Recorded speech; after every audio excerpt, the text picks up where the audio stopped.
In the first lesson, I'm just going to speak about the basic setup of the drums and the cymbals. So the angles of the cymbals, the height of the toms, just the physical setup, where they are around the kit. And this is just hopefully to help you guys to set up the kit in a way that's comfortable, but also isn't like hitting the poo out of your wrists and stuff, because you can get a setup that's really bad for your wrists and your arms and your joints if it is at an uncomfortable angle. Drumming is a really primal instrument, and it's like a really powerful thing. It's got a lot of movement and a lot of power, and obviously then a lot of energy and a lot of shock traveling into your arms and your hands. So it's really important to have a setup that's not unhealthy in that regard. You shouldn't be hurting yourself, to put it that way. The setup should be comfortable.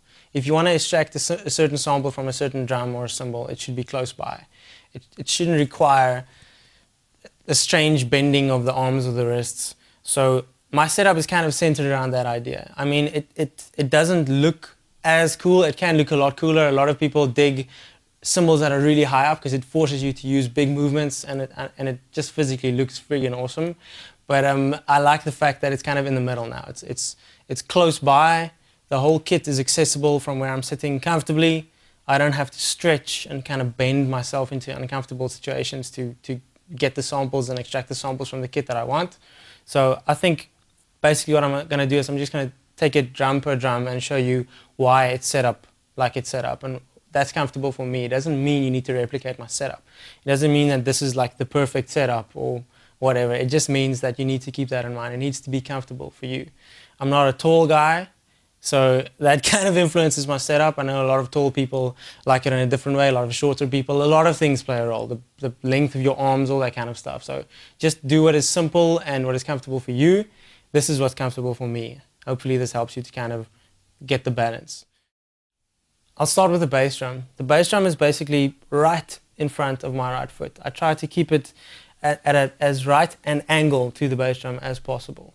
It just makes sense for me because I kind of have a double bass setup with one bass drum. So if there were ever to be a second bass drum in front of my left foot, then it just makes sense that they're at an right angle.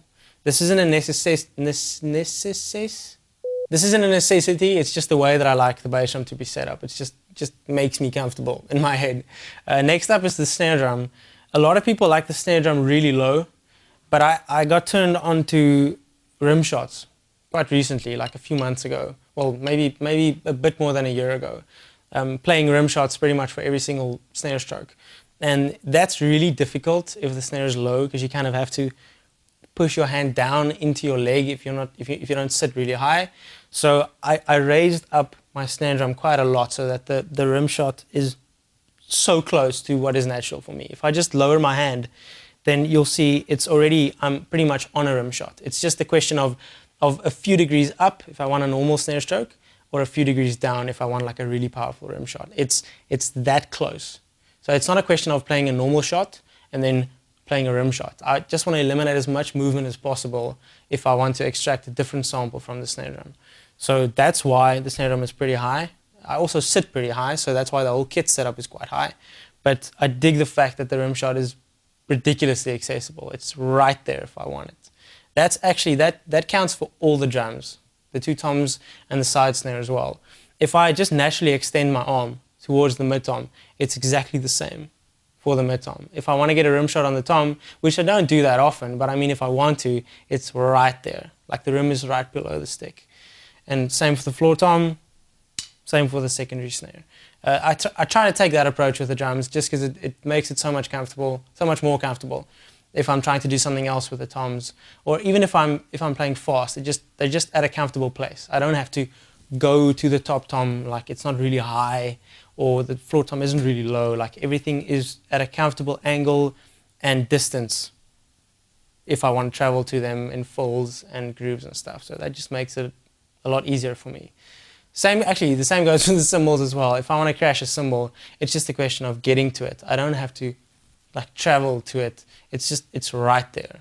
You'll see, if you check out the overhead angle, you'll see that if I move around the kit at arm's length, everything is comfortably reachable. So the bell and the china, it's really comfortably reachable. Either way, it's just a question of tilting my hand. Secondary crash, splash, bell of the ride, ride, first crash. I mean, the hats are obviously a different story, but then the splash as well. Everything is just, it's comfortably accessible immediately. I don't have to travel a long distance to get to it. And that just makes sense to me. Just, you don't have to use as much energy when you're playing a groove or like really climbing into a rock beat. It's just everything is where you want it to be and where you expect it to be. As for pedals and hardware, I mean, that comes down to personal taste.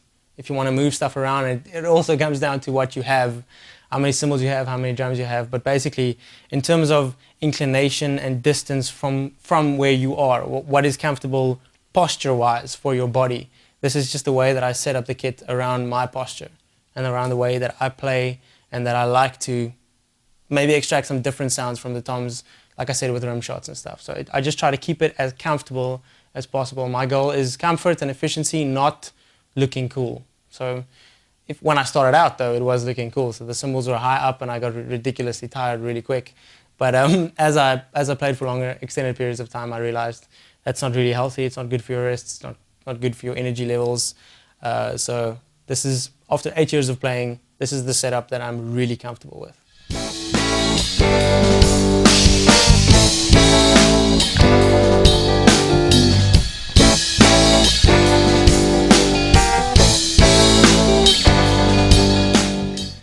My setup at the moment is called a 4-piece setup, essentially, with an extra auxiliary snare. So if you take away the snare, then this is a 4-piece setup. You just count the drums, you don't count the cymbals as well. So it's a bass drum, a small tom, a floor tom, and a snare drum. This is basically the 4-piece setup.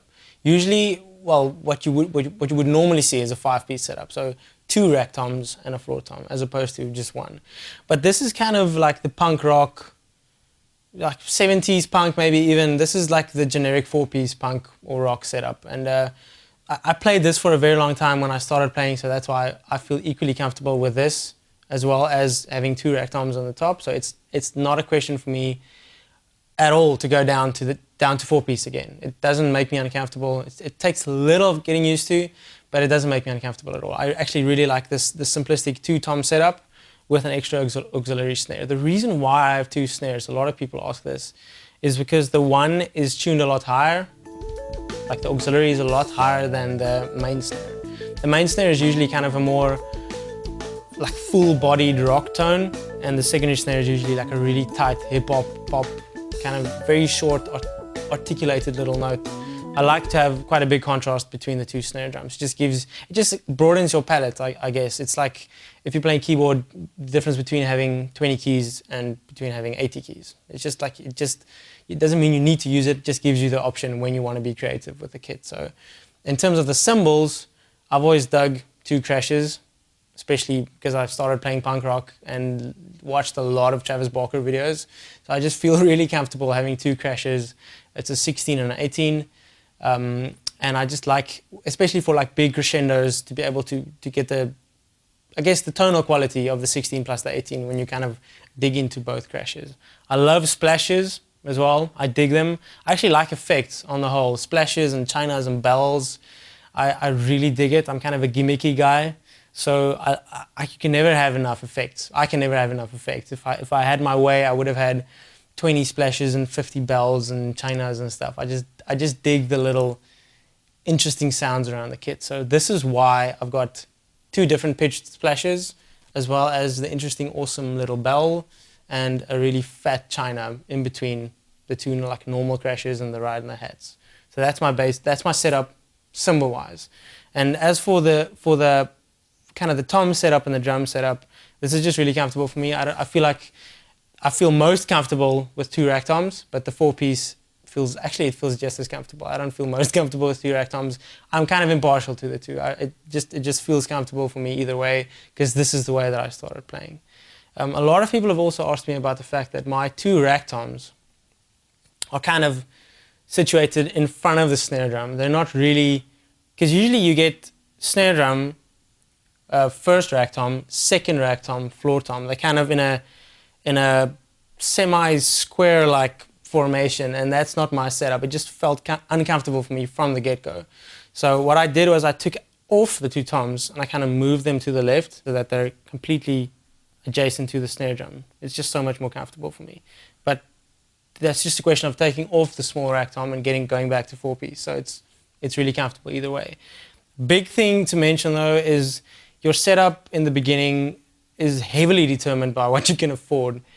Drumming is an expensive hobby. It's not cheap. So if you can afford a 5-piece kit, that's wonderful. If you can afford a 4-piece kit, that's wonderful. But don't be worried that what you can afford will determine your style and your playing. Well, it might determine it, but don't worry that it'll inhibit or damage your style in any way. That's not the case. Usually, I've seen, not usually, but I've seen people playing with like really small little 3-piece setups, bass drum, snare, floor tom, and they whip me around the kit because they're just so creative with a minimal setup. So don't worry about that. Just you know, if you haven't bought a kit yet, just buy what you can afford, and you'll definitely adapt. So don't let that make you uncomfortable with your own setup. This is just the way that I play, and this is just what I feel comfortable with at this stage.